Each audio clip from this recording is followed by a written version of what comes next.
한번 확인을 다시 해야 되겠어요. 창세기 1장 27절에 우리는 누구의 형상입니까? 하나님의 형상입니다. 그래서 우리는 동물과 식물과 곤충과 엄연히 다릅니다. 하나님의 형상이라는 말은 무슨 말이죠? 창세기 2장 7절에 영혼을 가진 영적 존재로 창조가 되었다는 뜻입니다.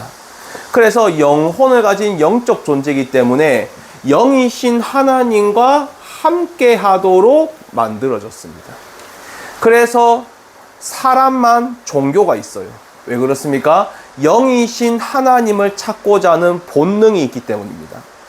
자, 그런데 그런 사람이 하나님과 함께 해야 되는데 창세기 3장 1절에서 6절 말씀에 어떻게 됩니까?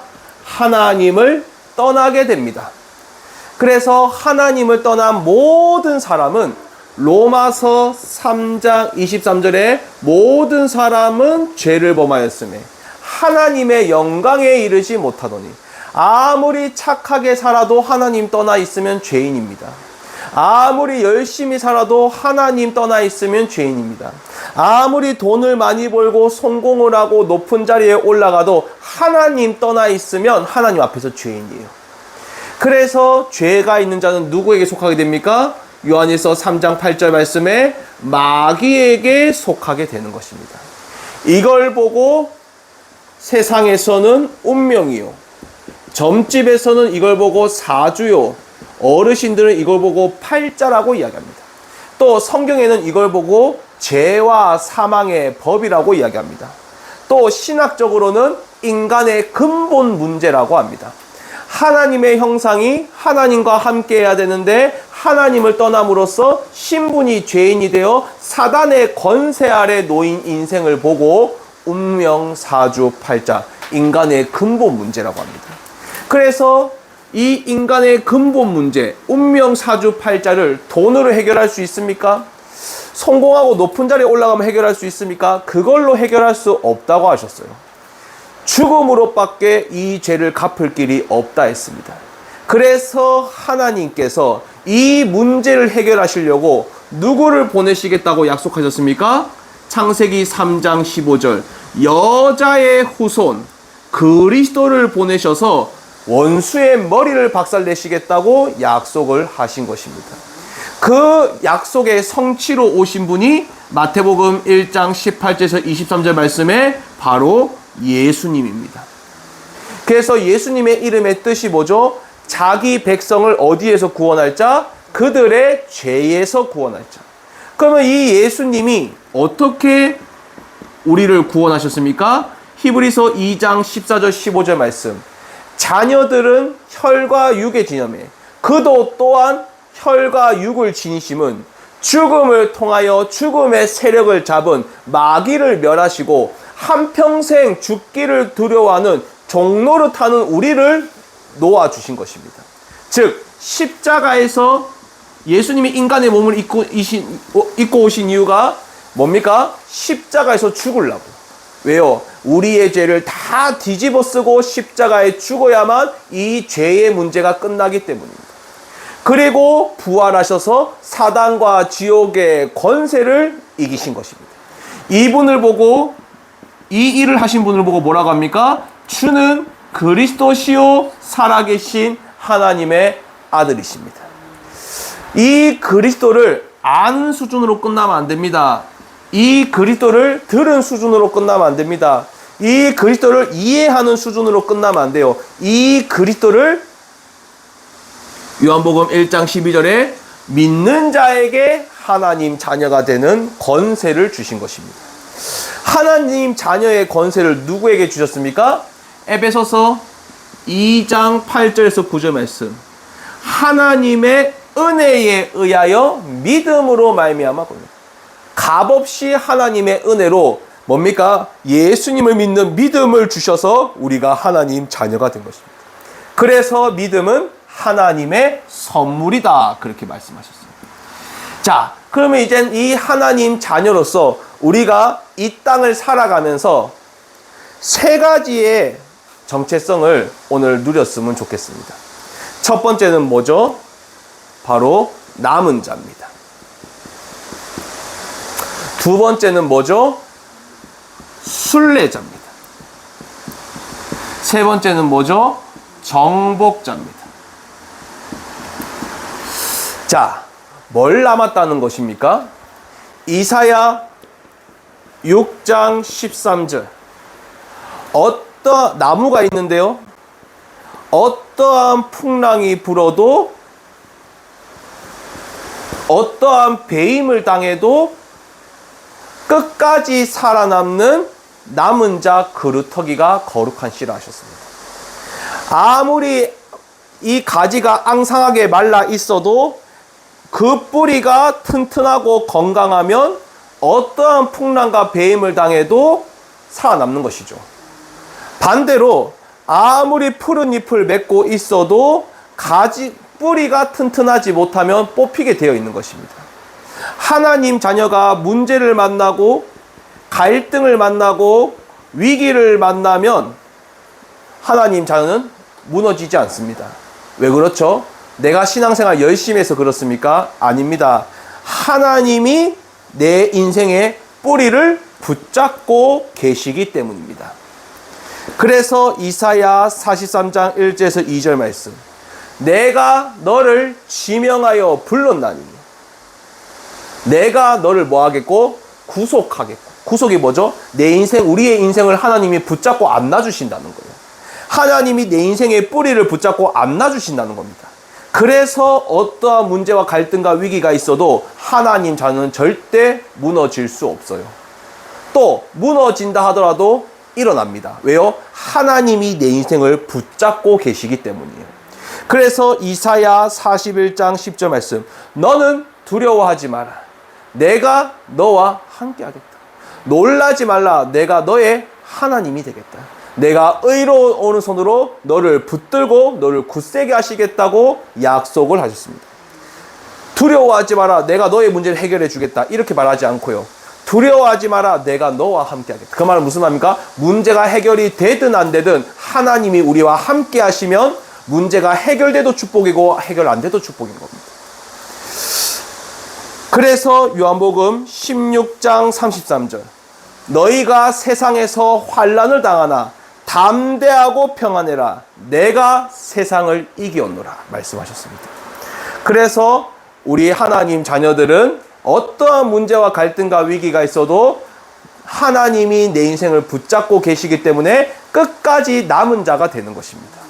자, 두 번째는 순례자입니다. 순례자가 뭡니까? 쉽게 이야기해서 여행자라는 거죠. 여행자는 여행을 가보셨지만 아시겠지만 여행은 그 여행지에 평생 사는 게 아니잖아요. 언젠가는 자기 집에 돌아가잖아요. 그게 여행이 10일을 여행하든 한 달을 여행하든 1박 2일이든 간에 어찌됐든 여행하고 다시 돌아오는 겁니다. 이 땅에 히브리서 9장 27절 말씀 보시면 한 번 죽는 것은 사람에게 정해진 거라 했습니다. 그 말은 무슨 말입니까? 이 땅에 사는 것은 뭡니까? 우리가 지나가는 여행길이라는 겁니다. 어떤 사람은 10년, 어떤 사람은 30년, 어떤 사람은 50년, 어떤 사람은 80년 거기에 있다 가는 겁니다. 한 번은 죽어요. 하나님이 정한 거라 했습니다. 우리의 본향은 어디 있습니까? 저 세상 너머에 있는 것입니다. 그래서 우리의 인생은 뭐다? 순례자, 여행길이라는 거예요. 근데 그 여행길에 뭡니까? 다시 집에 돌아갈 건데 그 여행하는 중에 돈 없으면 죽을 것처럼, 사람이 없으면 죽을 것처럼, 또 뭔가 성공이 없으면 죽을 것처럼 여행길에 그거 없으면 죽을 것처럼 붙잡고 살아간단 말이에요. 그래서 고린도후서 4장 17절에서 18절 말씀. 눈에 보이는 것은 지나가는 것이고 잠시입니다. 없어지는 것들이에요. 하지만 영원한 것은 뭡니까? 눈에 보이지 않는 영적인 것이 영원하다 하였습니다. 그래서 빌립보서 1장 6절 말씀. 우리의 여행길을 누가 시작하셨습니까? 하나님께서 시작하셨습니다. 그래서 빌립보서 2장 13절 하나님의 기쁘신 뜻을 두고 하나님께서 우리의 인생을 시작하셨기 때문에 하나님이 자신의 소원을 두고 기쁘신 뜻을 두고 우리의 길을 인도하고 계시는 것입니다. 그래서 하나님께서 나 혼자 걸어가지 않고 요한복음 14장 26절 27절 말씀에 보혜사 성령으로 뭡니까? 우리의 길을 완전하게 인도하고 계시는 것입니다. 그래서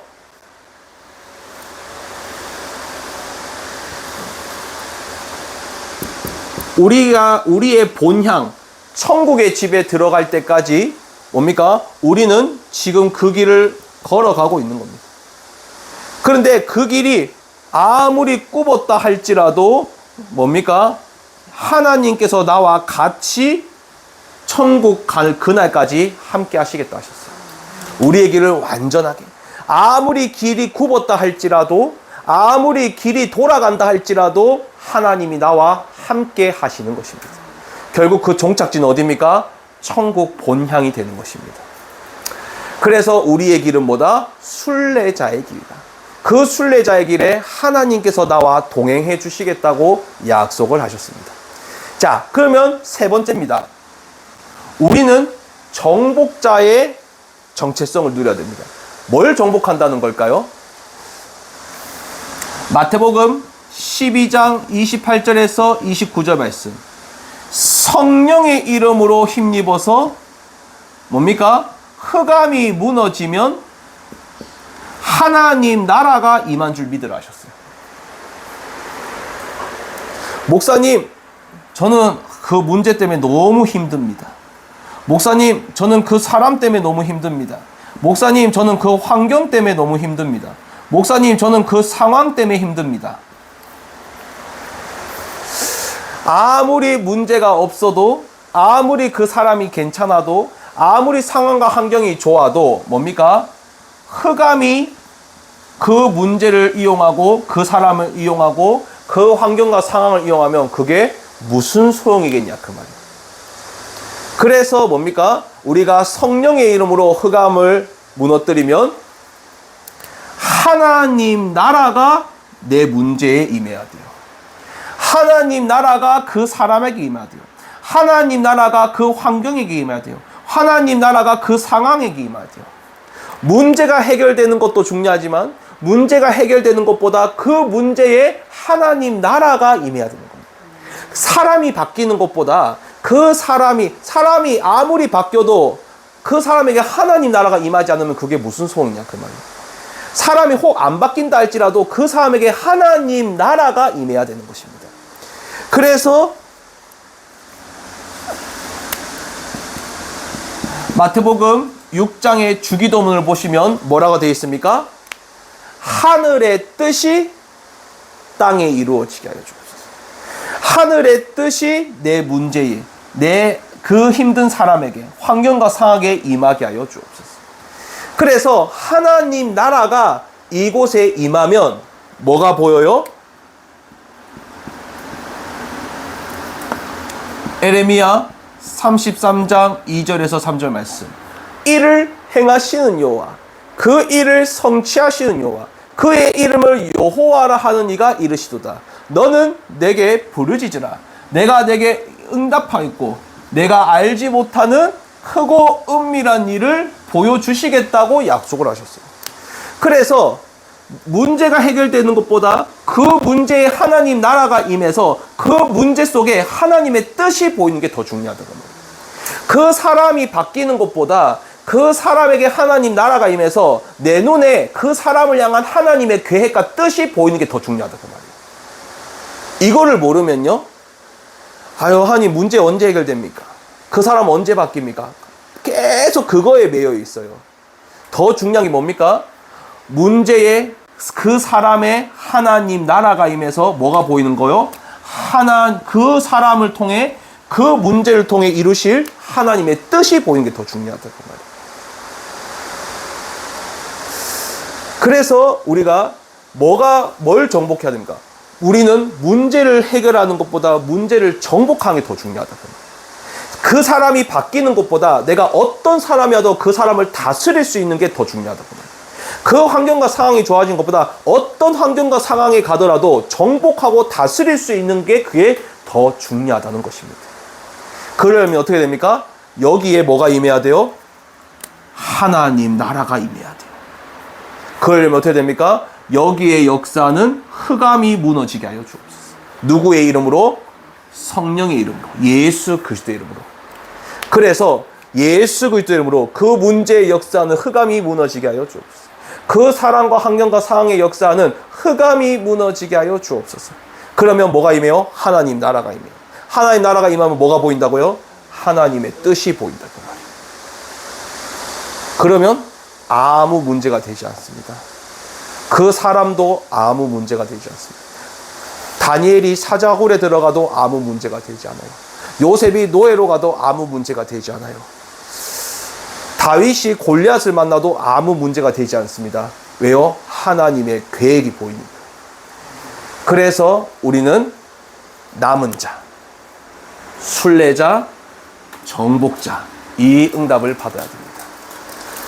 그래서 다음 주는 나머지 4가지 정체성을 제가 하도록 하겠습니다. 사실 제가 수요예배 때 다음 주 수요예배 때 제가 한 번 더 할까 싶어요. 너무 중요하기 때문에 계속 들어야 돼요. 똑같은 말이라도.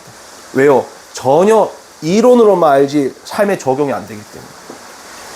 실제로 이렇게 해도 오늘 당장 누가 내 허파를 뒤집으면 하고 당장 내가 조그만 문제라도 내가 만나면 내 상처 건들면 금방 이거 다 말씀 다 기억 안 난다니까요. 나의 상처를 건드는 그 사람에게 하나님 나라가 임하게 하여 주옵소서. 정말 뭡니까? 내 허파를 뒤집는 그 환경에 하나님 나라가 임하게 하여 주옵소서. 정말 하나님 나를 낙심케 하는 그 문제에 하나님 나라가 임하게 하여 주옵소서. 실제로 적용이 돼야 되는 것입니다. 그래서 이 응답과 축복 속에서 진짜 축복을 받으시기를 주의 이름으로 축원합니다. 자, 한번 고백해 보겠습니다.